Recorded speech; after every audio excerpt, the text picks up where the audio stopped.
Olá, tudo bem com vocês? Me chamo Paulo, né? Paulo Oliveira. Esse aqui é o canal Interagindo com o Cristão. E hoje nós estamos fazendo um vídeo externo, né? E a gente vai bater um papo, né? Essa aqui é a verdade. Sobre pecado, né? A multidão de pecados que existe no mundo. E no nosso país, o Brasil, a gente vê tanta mentira, né? Os senadores, os deputados federais, nosso Congresso, né? Maioria corrupta. E a gente vê também o STF, né? Que é o Supremo Tribunal Federal, que deveria dar o exemplo. E nós vemos que são homens corruptos envolvidos com um monte de situações desagradáveis. Não passa confiança. Pessoas que deveriam dar o exemplo, né? Respeitar a Constituição, as leis. E nós vemos aí um monte de desmandos, né? Por parte deles, do poder em geral, né? E as pessoas entregam toda a confiança no Bolsonaro como se ele fosse resolver toda a situação do país. E nós sabemos que não é verdade, né? Bolsonaro é só um homem, um coitado. Coitado assim, eu digo no sentido de não ter forças, né? Ele não consegue aliados, né, suficiente para realmente mudar essa nação que está atolada no comunismo, no socialismo, né, há mais de 20 anos. E ele quer mudar, mas só ele sozinho não dá. Bom, enfim, aí as pessoas ficam reclamando, cadê Deus? Cadê Deus? Que Deus não age, que Deus não faz, que Deus não acontece. Fica arrumando uma muleta, né? Uma muleta que Deus que tinha que resolver todo o problema, mas na verdade quem criou todos os problemas foi o próprio homem. O homem corrupto, o homem doente, enfermo, incapaz, necessitado da graça de Deus. Eu queria até ler aqui em Romanos, capítulo 5, versículo 20, que diz assim, a parte B, né? Onde o pecado abundou, superabundou a graça de Deus. Então o pecado ele veio, né, através de Adão, entrou através de Adão no mundo. E graças a Deus, né, que Jesus Cristo, né, a salvação veio por meio de Jesus Cristo, através da sua morte, né, e ressurreição, né, onde fomos justificados. E João 3,17 também diz, porque Deus enviou o seu Filho ao mundo não para que condenasse o mundo, né, mas para que o mundo fosse salvo. Então, o que acontece? Quando a gente faz essa leitura aqui da palavra de Deus, e nós vemos que Deus não veio, né, condenar o mundo, ele veio salvar. Como é que a gente pode pedir para que Deus saia matando as pessoas, como no Antigo Testamento, né?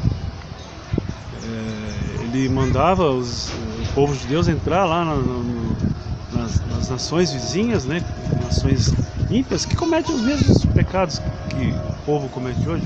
Ele mandava destruir. É que tinha um outro propósito, né? Deus levantou os judeus para que fosse um testemunho, acabou não sendo, né? Para ser um testemunho entre as nações, para que as nações o seguissem, mas infelizmente isso não aconteceu. E é o que ele faz com a igreja hoje, que ele fala que nós somos sal da terra, luz do mundo. Nós temos que ser o exemplo a ser seguidos, para que as pessoas aceitem a Cristo, né? A palavra de Deus seja pregada e o Espírito Santo os convença dos seus pecados. E apesar de ter aumentado o pecado, superabundou, né? Como diz aqui o versículo 20 do capítulo 5 de Romanos, superabundou a graça. Então o que acontece? A graça ela foi derramada de uma tal maneira, Deus amou o mundo de uma tal maneira, que ele não age como antigamente. As pessoas zombam dele, as pessoas se prostituem, as pessoas mentem, as pessoas roubam, as pessoas se corrompem, as pessoas adulteram, se matam umas das outras, os pais matam os filhos e vice-versa. É uma doideira, uma coisa maluca. E a gente fica, onde é que está Deus? Onde é que está Deus? Então, toda essa maldade que nós vemos superabundou a graça. Ela está aí derramada para aqueles que queiram se arrepender das suas falhas, dos seus pecados, das suas imundícies. Por isso que Deus não toma uma atitude enquanto estiver derramado a graça, que isto vai se encerrar. É o tempo dos gentios, vai ter um encerramento em Apocalipse. Aí vem a ira de Deus, entendeu? Está mais já por volta de 2000 ou mais que 2000 anos já se passaram, que foi aberta essa porta, tempo da graça, né, sobre toda a humanidade.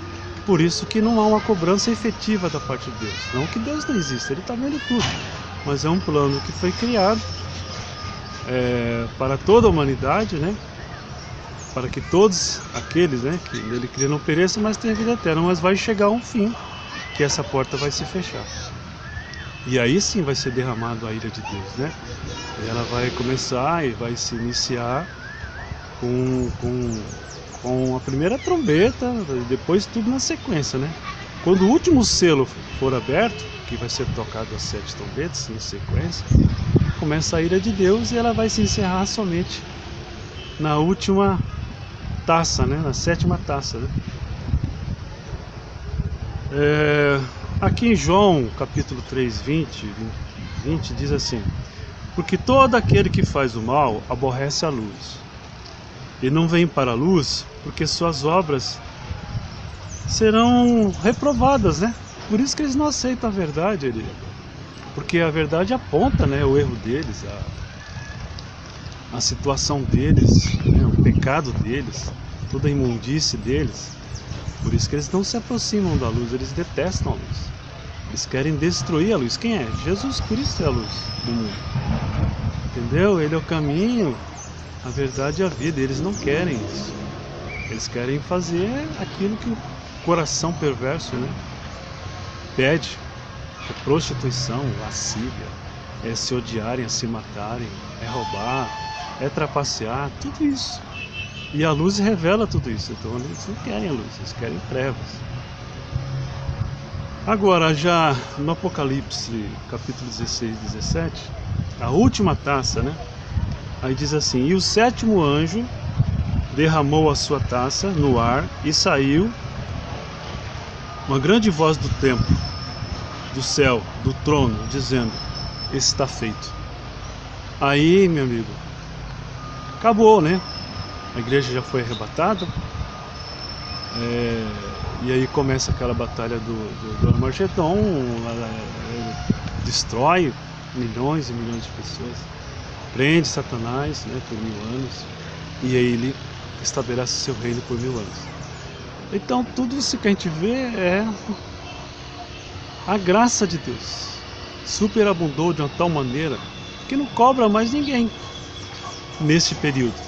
A palavra de Deus é pregada para aqueles que aceitam, aqueles que querem mudar seus caminhos, sua situação, nascer de novo, servir a Jesus Cristo, crer que terá a vida eterna, crer que Deus vai chegar o tempo que vai fechar essa porta e vai destruir os ímpios, tudo que aqui estiver de mal.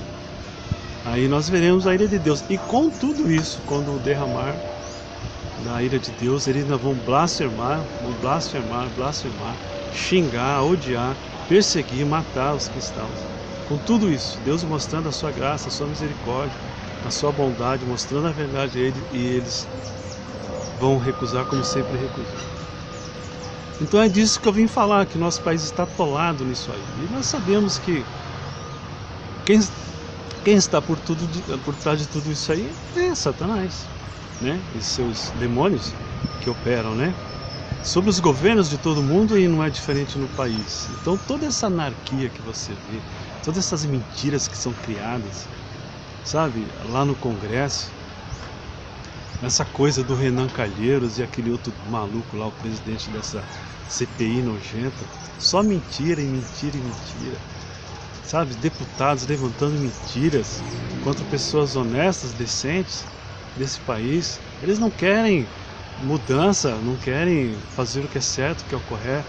Eles querem introduzir essa ideologia que existe no mundo inteiro de efeminados, de crianças escolhendo sexo que a criança não tem nem coitada, estrutura emocional, nem conhecimento do mundo para tomar uma decisão tão séria, se quer ser homem ou mulher, coisa absurda, tudo coisa demoníaca, eles querem introduzir isso no país. E este homem chamado Bolsonaro tenta naquilo que é possível fazer para que essas coisas não sejam implementadas. Mas a gente vê que tudo isso é um preparo, né, para o governo anticristão. A China é o embrião de tudo isso aí, né? Eles montaram a China para ver se dá certo, e se dando certo eles vão ampliar isso para o mundo inteiro. E Jesus Cristo está voltando, e esse tempo da graça vai se fechar, e aí vem a destruição. A igreja vai estar aqui, mas Deus vai nos guardar, sabe? Deus vai nos proteger. A Bíblia, a palavra do, acho que Apocalipse, se não me engano, acho que 17, ele fala que ele levará ela para o deserto e lá vai esconder, o diabo vai tentar afligir, não vai conseguir. Então nós vamos estar guardados debaixo da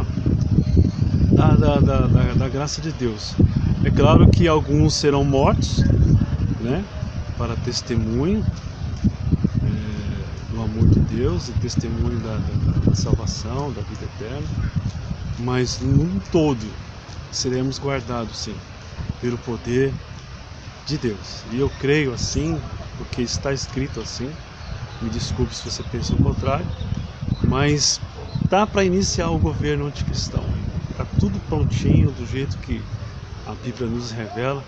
E quando ele se revelar, aí começa os 7 anos, né? Aí vem o primeiro selo, que é o aparecimento dele, aí vem o segundo, o terceiro, o quarto, o quinto. Quando chegar no 7º selo, que aí a coisa vai, como diz o mineiro, vai entornar o caldo, porque na abertura do 7º selo é o tocar das 7 trombetas, os 7 anjos, um após o outro, que é o derramar da ira de Deus. Depois disso, ante a última trombeta, a igreja será arrebatada. As pessoas que morreram em Cristo ressurgirão, receberão um novo corpo glorioso, e aí vem o derramar das taças. Aí a coisa vai entornar aqui para os ímpios. E aí vem a ira de Deus. Tudo isso que a gente quer que Deus cobre agora, vai chegar o tempo, tudo é no tempo dele. Amém?